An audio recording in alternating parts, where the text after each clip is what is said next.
할렐루야. 우리 할렐루야 찬양대 귀한 찬양 대단히 감사합니다. 또 함께 예배하는 여러분 심령에 우리 주님 주시는 참된 위로와 안식과 평안이 넘치시기를 축복합니다. 또 더불어서 우리 부천노회 남선교회 우리 각 지교회를 대표해서 참여해 주신 우리 귀한 장로님들 집사님들, 우리 특별히 남성들의 가정과 사업 또 일자리 위에 하나님이 함께 해 주시기를 축복합니다. 생활의 달인, 이런 프로그램을 여러분 가끔 보게 되시죠. 거기 보면 아주 정말 산 분야에 탁월한 오랜 시간 동안 놀라운 능력을 발휘하는 그런 분들을 보게 됩니다.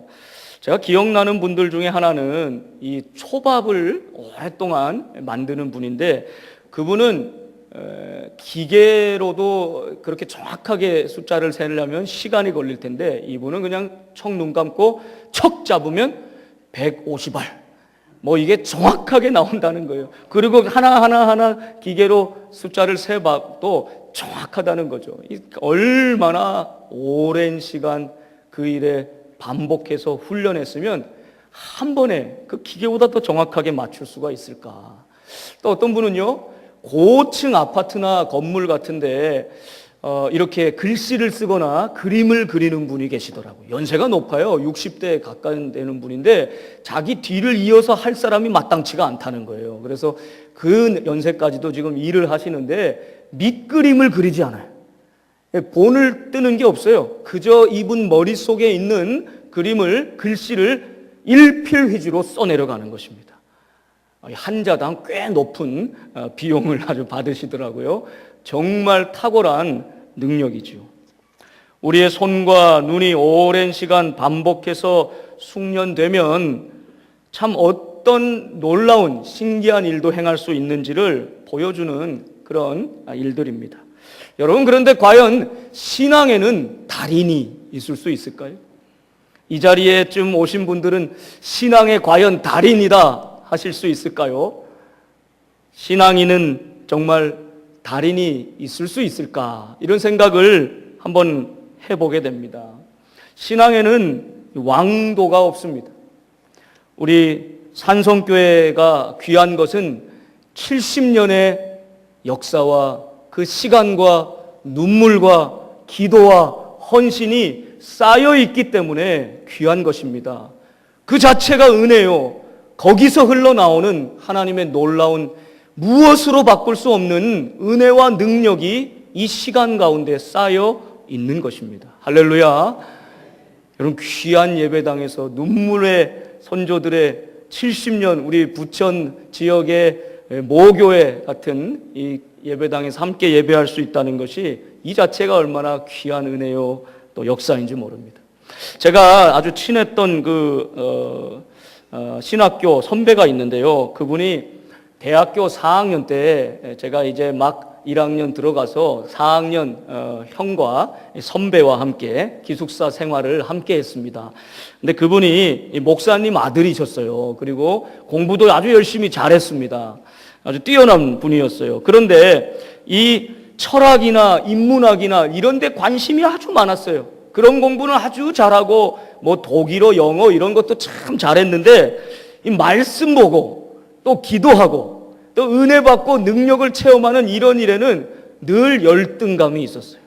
아니, 나는 왜 목사 아들로 태어나서 이렇게 뜨뜻미지근할까? 남들은 기도하면 역사도 일어나고 막 능력도 나타나는데 왜 나는 그러지 못할까? 늘 고민이 됐대요. 그래서 이 졸업을 앞두고 4학년 어느 시점부터 딱 시간을 정하고 하나님 앞에 새벽 제단을 다 분명하게 드리고 또 그 외에도 기도 탑이 있었거든요. 저희 학교에 이 신발을 벗어두고 골방 기도 탑을 올라가면 거기에 혼자 들어가서 기도할 수 있는 조그마한 골방이 있습니다. 거기에 들어가서 시간을 정해놓고 가서 평소에는 하나님 앞에 하나님 이렇게 기도하려고 하면 아무 생각이 안 나서 아무리 오래 기도해도 한 3분, 5분 이렇게 기도하시는 분인데 한 1시간씩 기도하기로 작정을 하고 한 5일째 계속 기도를 한 거예요. 그리고 저희한테 내가 오늘 5일째 기도했는데 너무 마음이 기쁘고 행복하다 이러면서 6일째를 갔다 오더니요 아주 표정이 좀 굳었어요. 그러면서 저희한테 해주는 얘기가 그랬습니다. 그 형님이 이제 6일째 돼가지고 하나님 앞에 정한 시간에 가서 다 기도하고 열심히 기도하고 말씀을 읽고 이런저런 가족, 나라, 뭐 세상을 위해서 중보기도 하고 나름대로 한 시간을 이렇게 채우고 마음이 너무 뿌듯했다는 거예요. 너무 흐뭇하고 기쁜 마음에 야 내가 이 한 시간 이제 기도가 되는구나 기쁜 마음에 탁 돌아서가지고 신발끈을 묶는데 입에서 흥얼흥얼거리는 것이 찬송이 아니라 5,6도 돌아가는 연락선마다 이게 나오더라는 거예요. 그래서 우리한테 이 방 예배를 드리면서 난 안 되나 봐. 나 이제 기도탑 다시 안 올라가기로 했어. 그 형의 그 이야기가 아주 잊혀지지를 않습니다. 여러분, 우리의 신앙의 삶은 한 방에 이루어지지 않습니다. 단번에 이루어지지 않습니다. 예수 그리스도의 십자가를 믿는 이 믿음, 개혁교회의 전통인 이신칭의 믿음으로 구원받는다. 여러분 우리가 얼마나 귀에 못이 박히게 들어왔습니까? 그래서 은연중에 우리의 마음속에는 어떤 신앙의 배경이 있냐면 예수 그냥 한 번에 잘 믿으면 나는 구원받고 마치 끝난 것처럼 그래서 이 엄청난 예수님을 따라가는 삶 우리의 전 인생이 걸려있고 우리의 전 생애가 과정으로 단계로 이어져야 될 이 성화의 삶의 과정이 압축돼 버리고 축약돼 버리고 마치 이벤트처럼 사건처럼 기도원 가서 와 주여 기도하고 큰 은혜를 한번 받고 어떤 기도하다가 결과로 기도의 응답으로 몸이 낫기도 하고 여러분 이 어떠한 특별한 사건이나 경험이나 이런 이벤트를 신앙의 전부로 여길 때가 있다는 것입니다. 그래서 한 번의 그러한 신앙의 사건과 경험을 통해서 내가 예수 믿었으므로 구원받았다. 너무 이렇게 우리의 신앙생활을 얕은 수준에서 얇게 그렇게 감당하고 있지는 않은가. 이것이 한국교회가 예수 그리스도의 십자가 능력을 상실해버리고 교회의 성도의 경건한 삶의 능력을 잃어버리는 그런 모습이 된 것이 아닌가 깊이 반성해 보게 됩니다. 오늘 하나님의 말씀은 선한 사람은 그 쌓은 선에서 선한 것을 내고 악한 사람은 그 쌓은 악에서 악한 것을 내느니라 말씀합니다. 또한 열매로 그 나무를 안다 말씀합니다. 좋은 나무에 좋은 열매가 맺히고요. 배나무는 배가 열매로 맺히는 것이지 아무리 내가 배나무인데 마음이 들지 않아서 백화점에 가서 철이 안 맞지만 예쁜 탐스러운 감나무 열매를 사다가 배나무에 척 달아 놓아도 그게 결코 배나무처럼 될 수 없다는 것이죠. 한번 특별한 경험이나 신앙의 어떤 사건으로 그것으로 예수 믿고 끝난 것 같은 우리 믿음 생활이 아니라 그것만을 평생 자랑하면서 내 열매라고 걸어놓는 신앙이 아니라 시절마다 과실을 좀 맺으며 뿌리를 우리 예수 그리스도 성령의 나무에 깊이 뿌리를 맺고 붙어 있는 인생은 우리 주님 따라서 고난도 받고 위기도 경험하고 눈물도 흘리고 여러 가지 장애와 난관을 뚫고 나가면서 그 주님을 따라가는 모든 삶의 과정이 우리가 주님을 뒤따라가는 성숙해져가는 신앙의 본질이라는 것입니다. 이것이 성화의 삶이요 우리 성도들이 주님을 따라가는 우리 인생의 여정인 것이죠. 사랑하는 여러분 이신칭이 예수 그리스도를 분명히 알고 믿음으로 구원 받으셨습니까? 이제 그 구원 받은 결과로 열매로 행함이 있는 믿음으로 우리 주님 따라서 여러분의 삶이 선함과 거룩함과 아름다움으로 채워져 가는 인생이 될 수 있기를 축복합니다. 이제 우리의 관심은 거기에 두어야 하는 것입니다. 왜냐하면 주님의 관심도 그것이었기 때문입니다. 사람이 그 쌓은 선에서 선한 것을 낸다. 그 쌓은 악에서 악한 것을 낸다. 그러니까 우리 주님이 우리를 보실 때는 사람을 먼저 보신다.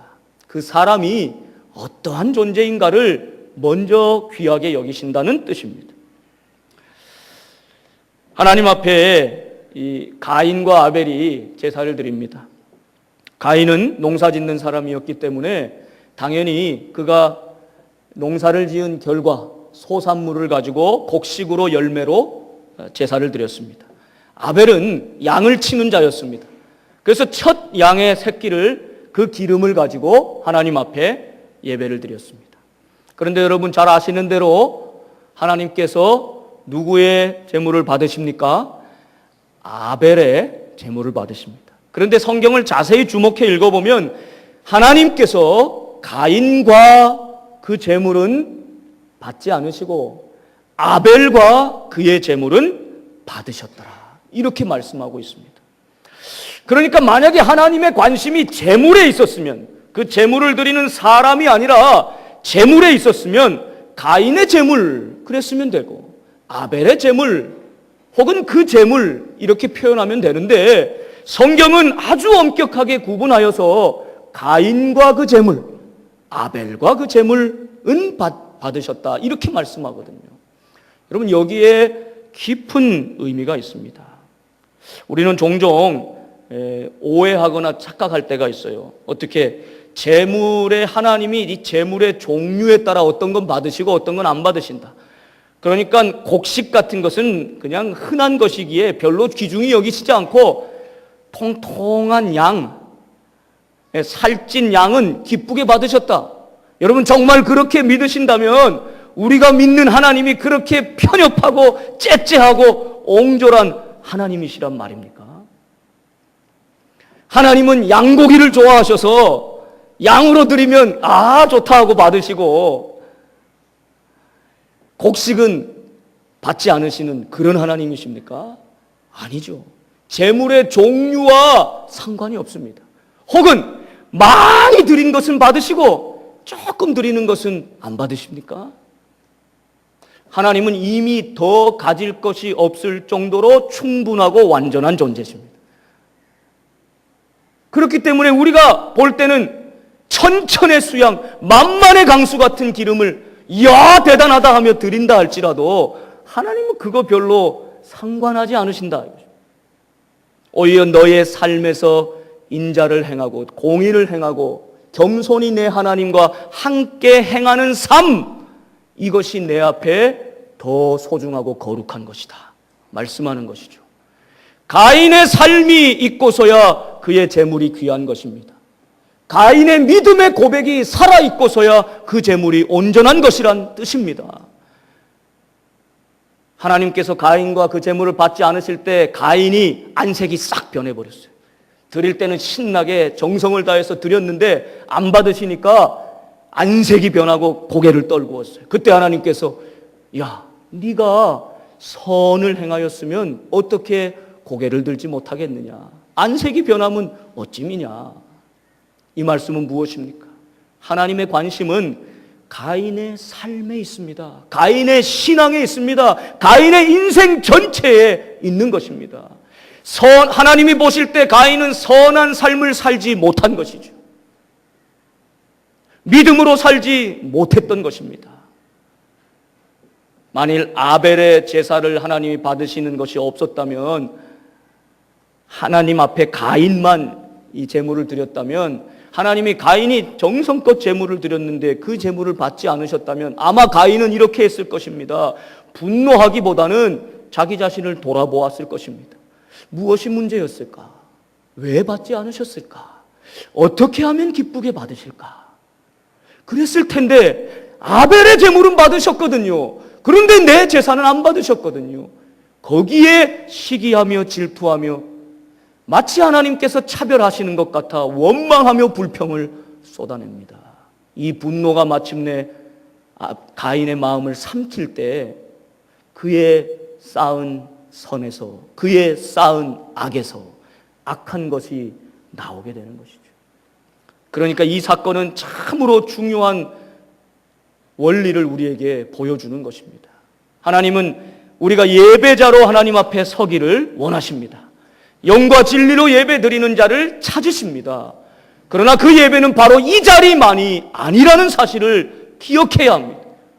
이 문을 열고 나가서 여러분 삶의 자리, 특별히 여러분 가정, 여러분 아내와 자녀들에게 존경받는 남편이 될 때 아내들이 신망하며 여러분 자녀들이 우리 아버지가 간 길이라면, 그 길이라면 따르고 싶다는 거룩함을 불러일으키는 삶, 여러분 가정에서, 여러분 직장과 일터에서 바로 그 자리에서 여러분의 삶을 하나님은 주목하신다는 뜻입니다.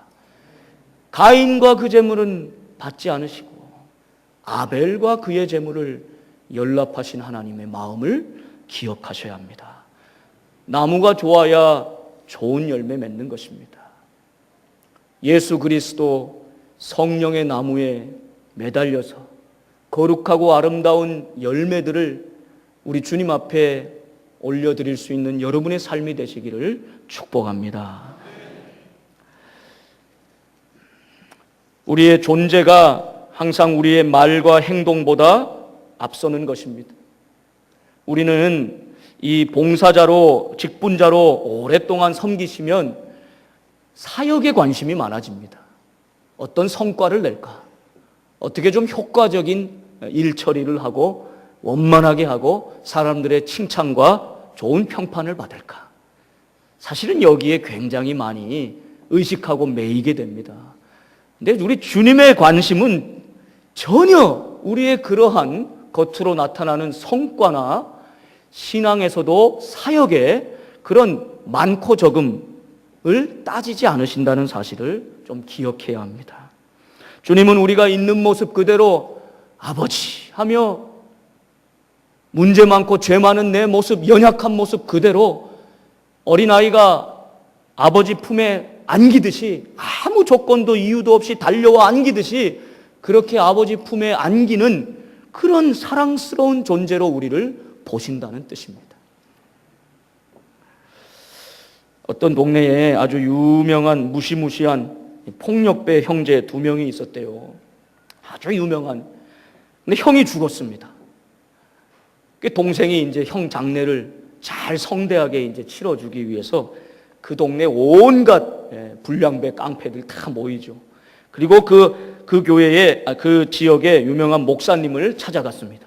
그 목사님께 장례식 예배를 부탁하면서 한 가지를 꼭 부탁을 하더라는 거예요. 목사님이 꼭 예배 인도를 해주셨으면 좋겠습니다. 그것과 또 목사님 장례식 때 말씀하실 때 꼭 이 고인은 성인이었다. 이 말을 꼭 좀 해주셔야 되겠다고 거의 협박처럼 이야기를 하는 거예요. 목사님 참 난처하죠. 이렇게 사고뭉치에 사람들에게 고통만 주고 간 사람인데도 장례를 주는 것도 이게 어려운 일인데 그 장례식장에서 이 고인은 성인이었습니다. 얘기를 해야 되니까요. 이 얼마나 난감합니까? 동생은 이 앞에 와가지고 장례식장에 눈을 부릅뜨고 이 목사님이 그 얘기 하나하나 이 얘기만 지금 주목해서 보고 있습니다. 근데 이 목사님이 그러시더래요. 이런 부탁을 받고 제가 장례를 치릅니다. 이러면서 고인은 참 성인이었습니다. 그 동생에 비하면. 여러분 웃으시니까 굉장히 수준이 있으신 거예요. 대단하십니다. 여러분 사람은 죽고 나서 성인 소리 듣고 싶어 하는 거예요. 깡패라도 엉망으로 살았어도. 그런데 이 성인이 된다는 것, 거룩한 삶을 살아간다는 것은 한순간에 이루어질 수 없습니다. 우리 평생 주님을 바라보며 한 걸음 한 걸음 주님을 따라 걸은 그 시간, 그 눈물, 그 헌신, 그 발자국이 쌓일 때 거기에 은혜와 능력이 나타나는 것입니다. 우리 주님은 언제나 우리 자신을 우리 인간을, 우리의 인격을, 존재를 먼저 보십니다. 그러고 나서야 그 후에 잘하였다, 못하였다 말씀하실 것입니다. 사랑하는 여러분, 너무 많은 일들과 사역들에 분주하게 내가 하나님의 사랑받는 아들이요 딸이다, 이 존재감도 흔들릴 정도로 너무 분주하게 일하지 마십시오. 너무 일에 매진하다가 다른 이들과 비교하다가 우리 주님이 나를 얼마나 사랑하시는지 이것조차 놓치고 살아간다면 그보다 어리석은 신앙생활은 없기 때문입니다. 사랑하는 여러분, 우리 주님께서는 여러분의 마음, 여러분의 인생, 여러분의 존재를 지켜보시고 생명의 관계로 이끄시는 우리 주님의 사랑을 꼭 기억하실 수 있기를 바랍니다. 마지막으로 꼭 기억하실 것은 이 나무와 열매의 관계로 신앙생활을 오늘 말씀하신다는 것이죠. 왜냐하면 씨를 뿌리고 자라나고 열매를 맺기까지는 반드시 시간이 필요하기 때문입니다. 시간이 쌓여야 열매를 맺습니다. 시간의 검증을 이겨낸 믿음만이 참 믿음이 되는 것입니다. 그래서 모든 믿음의 사람들은 시간의 검증을 이겨냈습니다. 아브라함 75세 때 하나님의 부르심을 받습니다. 우상의 땅에서 우상을 만들고 먹고 살던, 잘 먹고 잘 살던 그가 그것을 뒤로 하고 하나님의 부르심 앞에 어디로 가야 할지도 모르면서 따라 나선 자체가 대단한 믿음입니다. 그런데 갈 바를 알지 못하고 따라 나섰는데 하나님이 그에게 약속해 주시지요.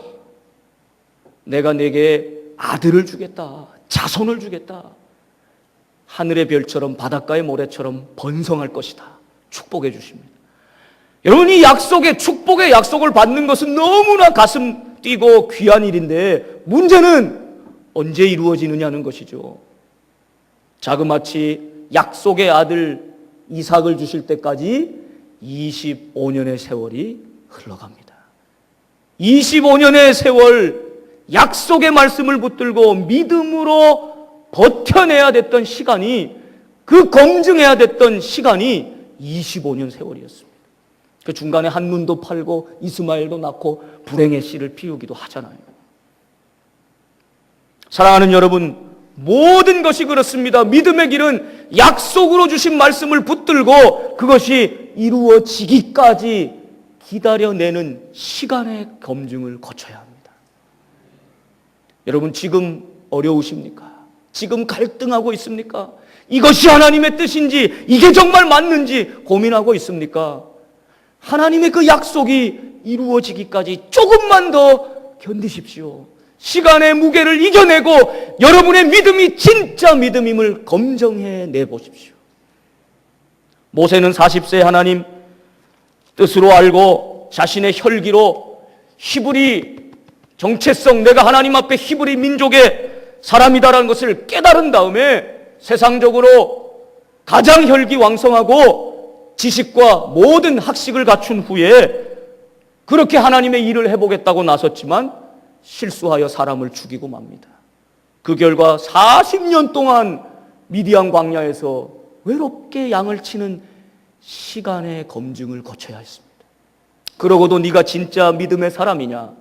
네가 말 한마디 어눌하게 아무 말도 할 수 없고 네 힘과 능력과 학력과 학식과 모든 지혜가 빠져나가도 네가 정말 믿음의 사람이냐? 마치 주님이 그렇게 물어보신 것처럼 80세가 된 노인, 아무것도 할 수 없는 모세에게 하나님 찾아오시죠. 나는 아무것도 할 수 없습니다. 나는 말할 줄도 모릅니다. 내가 어떻게 저 애굽에서 바로의 손아귀에서 이스라엘 백성들을 이끌어내겠습니까? 나는 할 수 없습니다. 40년 광야 생활 동안 이런 마음의 자세로 연단되어서 그 80세의 노인, 우리가 볼 때는 아무것도 쓸모없는 그때에 하나님은 모세를 다시 부르십니다. 할렐루야. 그것이 모세의 진정한 하나님의 손에 쓰임받는 시간이 되었습니다. 다윗 왕도 기름 부음 받았지만 적어도 13년 동안 도망자 세월, 그 시간을 견딘 후에 왕좌에 올랐습니다. 이스라엘 백성 40년 광야 생활 후에야 이제 가나안 땅에 들어갈 준비가 되었구나. 요단을 건너 가나안에 들어가게 하시는 것이죠. 사랑하는 여러분, 여러분 신앙생활에 지금 어느 지점에 정체되고 있거나 더 이상 내가 자라나지 못하고 있거나 신앙생활에 퇴보한다고 느끼거나 혹은 하나님 앞에 실망하고 좌절해서 왜 이렇게 일이 이루어지지 않는가 답답히 여기고 있지는 않습니까? 오늘 우리 모두에게 주님은 말씀하십니다. 사람은 그 쌓은 선에서 선한 것을 내고 그 쌓은 악에서 악한 것을 내느니라. 좋은 나무가 좋은 열매를 맺느니라. 우리 주님은 우리를 통하여 좋은 열매, 믿음과 소망과 사랑의 열매 맺으시기를 원하십니다. 우리 5천만 대한민국 인구 중에 딱 한 명 있는 희귀 질환이 있는데요. 그것은 소아조로증이라고 하는 병입니다. 어린아이가 노화가 급속하게 와서 할아버지처럼 할머니처럼 돼가는 것이죠. 보통 이런 자녀들은 18, 19, 20세를 넘기지 못한다고 합니다. 근데 우리나라 중에 딱 한 명 있는 이 원기라고 하는 아이, 이 아이의 이야기가 여러 군데에 소개가 되었습니다. 나중에 알고 보니까 제 학교 모교 후배인, 장신대 후배인 홍성원 목사, 이주은 사모, 이 목사님 가정에 이 아이를 하나님이 허락하신 또 이유가 있으시겠죠. 이 부모의 마음이 어떨까요? 마치 아이가 이러한 질병을 가지고 쏜살같이 세월을 살아가는 모습을 보면서 내 책임은 아닌가, 내 탓은 아닌가, 얼마나 가슴앓이를 했을까. 이 아버지가 이 내 새끼 손가락 아들이라고 하는 책을 최근에 써냈는데요. 그 부제가 이렇습니다. 시간을 달리는 소년과 순간을 사랑한 아버지의 애틋한 기록. 여러분, 이 여름철에 피곤하고 힘드시지만 이 책을 한번 사서 읽어보십시오. 이 소아조로증을 앓고 있는 아이들의 연구비로 쓰인다고 하는데요. 여러분, 이 제목을 한번 음미해 볼 필요가 있지 않습니까? 이 아이는 다른 사람들보다 5배, 6배 빠른 세월의 시간을 지금 지나가고 있습니다. 그러니까 이 부모와 자녀는 이 한순간 한순간이 너무 애틋하고 붙잡고 싶은 순간이라는 것이죠. 하나님은 하나님의 사랑이 왜 그렇게 크고 놀라웁니까? 하나님이 우리를 사랑한 시간이 그 안에 쌓여 있기 때문입니다. 하나님이 우리를 사랑한 눈물이 그 안에 쌓여 있기 때문입니다. 하나님이 우리를 향하신 사랑의 무게가 십자가의 무게만큼 무겁고 귀하기 때문입니다. 그 사랑, 그 은혜, 그 마음으로 우리를 사랑하시고 그 시간이 쌓여서 그 순간을 붙들고 나 같은 죄인을 건져내어 살려주신 우리 하나님의 그 놀라운 사랑, 이것을 다시 기억할 때 여러분, 사람은 그 쌓은 선에서 선한 것을 낸다. 그 쌓은 악에서 악한 것을 낸다. 믿음의 길을 걸어가면 갈수록 나는 내 삶의 여정을 통해, 신앙의 여정을 통해 가족과 자녀들과 후손들과 우리 이웃에게 어떤 열매를 남기고 있는가 깊이 생각하면서 오늘 주님의 말씀 앞에 다시 한번 우리의 마음을 새롭게 하고 우리 주님의 뒤를 끝까지 따라가는 성화의 삶을 살아 열매 맺는 여러분 되시기를 주님의 이름으로 축원합니다. 기도하겠습니다. 사랑의 주님, 죄와 허물로 죽었던 우리를 하나님의 놀라운 사랑과 예수 그리스도 십자가 구속의 은혜로 우리를 건져내어 살리신 은혜를 다시 한번 깨닫게 하여 주시니 감사합니다. 사람은, 믿음은 한 번의 순간적인 사건이 아니라 우리 주님의 뒤를 깊이 사랑하며 따라가는 삶의 여정이며 단계며 과정임을 기억하게 하시고 우리 귀한 믿음의 백성들의 삶에서 그 쌓은 선에서 선한 것을 내는 성화의 삶을 살아가게 하여 주시옵소서. 우리 구주 예수 그리스도의 이름으로 기도하옵나이다. 아멘.